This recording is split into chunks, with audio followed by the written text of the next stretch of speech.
সুপ্রিয় দর্শক, আসসালামু আলাইকুম। আজকের পর্বে আমি আপনাদের তৈরি করে দেখাচ্ছি কাঁকরোলের ভর্তা। কাঁকরোলের ভর্তা খেতে এতটাই মজার হয়, ভাত খেতে বসলে মাছ মাংসের আর কোনো কিছুর প্রয়োজন হবে না।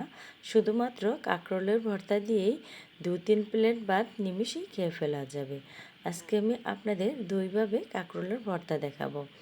একভাবে রান্না করলে কাঁকরোলের ভর্তা আপনারা 2-1 দিন ফ্রিজে রেখে খেতে পারবেন।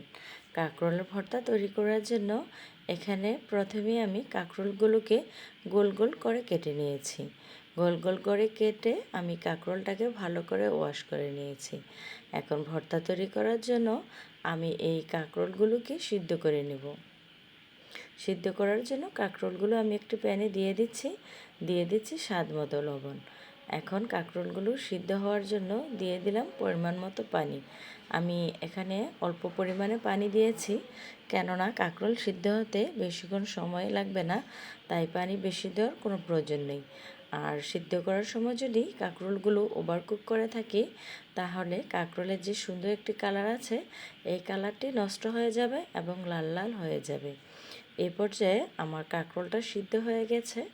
আমি একটি কাঁটা চামচের সাহায্যে চেক করে নিচ্ছি। সিদ্ধ করা কাঁকরোলগুলোকে একটি ছাঁকনির সাহায্যে ছেঁকে নিচ্ছি। এইদিকে আমি চুলায় আরেকটি প্যান বসিয়ে দিয়েছি। এখানে দিয়ে দিচ্ছি ছোট ছোট করে কেটে রাখা কাঁকরোলগুলো, সাথে দিয়ে দিচ্ছি স্বাদ মতো লবণ। এখন কাঁকরোলগুলোকে আমি ভালো করে নাড়াচাড়া করে নিচ্ছি।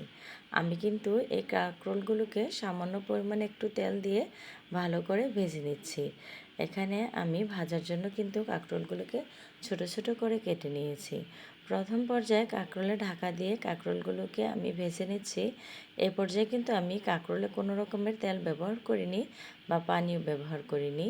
কাঁকরোলের যে পানি ছিল ওই পানিটা দিয়েই কিন্তু কাঁকরোলটা সিদ্ধ হয়ে যাবে। সিদ্ধ হওয়ার পর কাঁকরোলে সামান্য পরিমাণ তেল দিয়ে কাঁকরোলগুলোকে এইভাবে ভাজা ভাজা করে নিতে হবে। কাঁকরোলগুলো যখন এইরকম ভাজা ভাজা হয়ে যাবে, তখন আমি ওই একই প্যানে দিয়ে দিচ্ছি 5-6টি শুকনো মরিচ। ঝাল আপনারা আপনাদের পছন্দ অনুযায়ী দিতে পারেন। আর আমার কাছে মনে হয় যে ভর্তা একটু ঝাল ঝাল হলে খেতে ভালো লাগে, তাই এখানে আমি 5-6টি শুকনো মরিচ দিয়েছি। দিয়ে দিচ্ছি 5-6টি রসুনের কোয়া, সাথে দিয়ে দিলাম 3টি কাঁচামরিচ, আর দিয়ে দিচ্ছি 1 মুঠো পরিমাণে পেঁয়াজ কুচি। এখন আমি একটু হালকা করে পেঁয়াজ, রসুন এবং কাঁচামরিচটাকে ভেজে নিচ্ছি। আমি খুব ভালো করে লাল লাল করে ভাজছি না, সামান্য একটু হালকা কালারটা চেঞ্জ হলেই আমি পেঁয়াজ রসুনটাকে উঠিয়ে নেব। আমি আপনাদের দেখিয়ে দিচ্ছি কাঁকরোল, পেঁয়াজ, রসুন আমি কতটুকু ভেজেছি। ভাজার পরে এবার শিলপাটা নিয়ে আমি ভর্তাটা বানিয়ে নিচ্ছি। ভর্তায় কিন্তু শিলপাটা বানালে ভর্তার টেস্ট দ্বিগুণ পরিমাণে বেড়ে যায়। এখন আমি শিলপাটায় কাঁকরোলের ভর্তাটা বানিয়ে নিচ্ছি। ভর্তাতেই কিন্তু আমি ধনেপাতা দিয়েছি। আমার ভর্তাটা যখন বানানো হয়ে যাবে, সেই পর্যায়ে এখানে আমি কিছুটা কাঁচা পেঁয়াজ অ্যাড করে দিচ্ছি। আর কাঁচা পেঁয়াজগুলো কিন্তু আমি ভালো করে মিক্স করে বাটবো না, হালকা একটু করে বেটে কাঁকরোলের ভর্তার সাথে মিশিয়ে নেব। ভর্তার শেষ পর্যায়ে এরকম একটু কাঁচা পেঁয়াজ দিয়ে ভর্তা বানালে ভর্তার স্বাদ কিন্তু দ্বিগুণ পরিমাণে বেড়ে যায়। ভাজা কাঁকরোলের ভর্তা আমার রেডি হয়ে গেছে। এখন আমি সিদ্ধ করা কাঁকরোলগুলো পাটায় বেটে নিচ্ছি। বাটার সময় কিন্তু আমি এখানে 4-5টি কাঁচামরিচ দিয়েছি। সিদ্ধ কাঁকরোলগুলোকে পাটা বাটতে বাটতে এই দিক দিয়ে আমি একটি কথা বলে নিচ্ছি।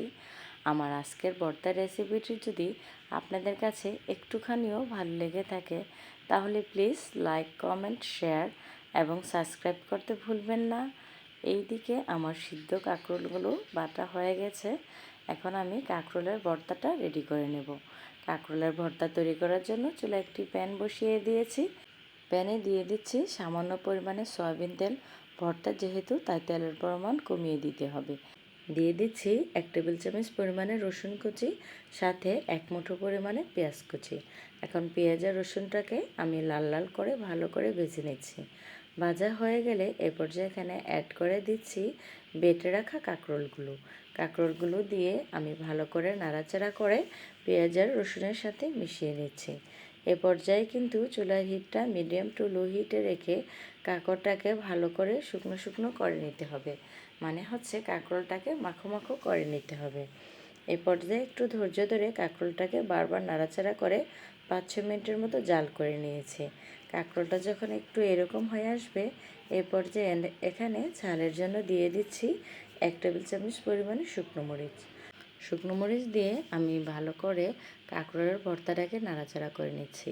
এখানে কিন্তু আমি 2টি কাঁচামরিচ কুচি কুচি করে কেটে দিয়েছি ঝালের জন্য।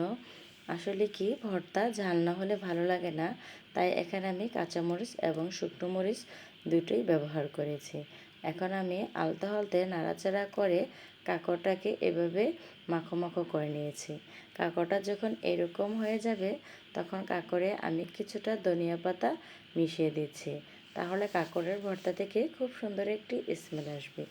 এই তো এইভাবে নাড়াচাড়া করে মাখো মাখো করে নিলেই তৈরি হয়ে গেল মজাদার কাঁকরোলের ভর্তা। মাঝখানের সময়ে কিন্তু অবশ্যই কাঁকরোলের ভর্তার লবণটা টেস্ট করে নিতে হবে, কারণ ভর্তাতে লবণ কম হলে খেতে ভালো লাগে না। ভর্তাতে লবণের পরিমাণ ঠিকঠাক হতে হয়। এখন একটি সার্ভিং ডিশে আমি ভর্তাটা উঠিয়ে নিচ্ছি এবং আপনাদের দেখিয়ে দিচ্ছি যে কতটা লোভনীয় হয়েছিল আমার এই কাঁকরের ভর্তাটা। আমি যে বাগার দিয়ে যে কাঁকরের ভর্তাটা তৈরি করেছি, সেই ভর্তাটা কিন্তু আপনারা ফ্রিজে রেখে 2 থেকে 3 দিন খেতে পারবেন। আর যে ভর্তাটা আমি কাঁচা পেঁয়াজ দিয়ে করেছি, ওটা কিন্তু খুব তাড়াতাড়ি নষ্ট হয়ে যাবে, কিন্তু ওই ভর্তাটা কিন্তু খেতে খুবই মজার হয়। এই তো আমি খাবার টেবিলে কাঁকরের ভর্তাটা সাজিয়ে দিয়েছি। সাথে আমি এখানে রুই মাছ করেছিলাম আর আলু ভাজা করেছিলাম। কিন্তু আমি কিন্তু ভাত শুধু ভর্তা দিয়েই খেয়েছিলাম। বিশ্বাস করেন, ভর্তা দিয়ে ভাত খেতে এতটাই মজা লেগেছে যে ভাত খাওয়ার সময় অন্য আর কিছুর আমার প্রয়োজন হয়নি। আপনারা যারা আজকে আমার এই ভিডিওটি দেখছেন, অবশ্যই একবার হলেও বাসায় এই কাঁকরের ভর্তার রেসিপিটা ট্রাই করবেন। দেখবেন কতটা মজার এবং ইয়াম্মি হয়ে থাকে। আর কথা বাড়াচ্ছি না, এবার বিদায় নিচ্ছি। আল্লাহ হাফেজ। আসসালামু আলাইকুম।